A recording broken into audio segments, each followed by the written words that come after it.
مسئله رقمی 23 اکنون درباره شماره برش‌های دیاگونالی پریزم n کنجه، یعنی مسئله 23 است که پریزم n کنجنده از روی هر یک تیغه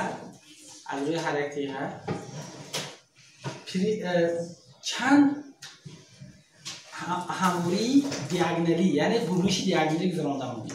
همین ما وایدرس اثبات کردیم که شماره عمومی دیاگونال ها پریزم n کنجنده چه خیلی یافته میشد؟ n ضرب n مینوس 3 درست می؟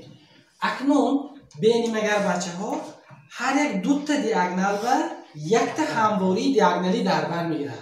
من این پریزم مثلا 5 کنجند بنتها من یک تا دیاگونال باز یک تا از این خله هم دیاگونال، یعنی دو تا تیغه همسایه نبوده دو تا دیاگونالش یک تا برش دیاگونالی چاکنه ممکن بود، گذراندن ممکن بود. بنابراین برای یافتن شماره عمومی برش دیاگونالی به دیگه اشاره کنیم برش دیاگونالی در پریزم n کنجه ما چون کنیم شماره عمومی دیاگونال باشه چند به تقسیم دو به تقسیم. تمام همین کتی ما میاریم. مثلا تماشا کنید برش دیاگونالی برای پریزم 6 کنجه چند تا شده نش ممکن؟ 6 ضرب 9 تا 3 تقسیم چند؟ 2 این برابری 18 تقسیم 2 برابر 9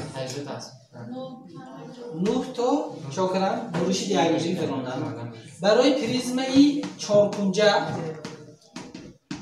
2 تا بودن. اینو ما اثبات کردیم با همین سیبخانه مثال آورده دیدیم که چند تا میشه 2 تا همواری برش دیاگونالی گذراندن ممکن.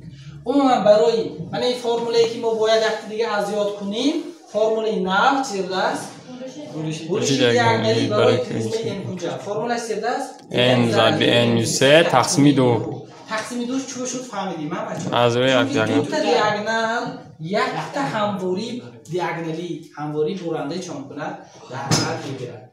تمام.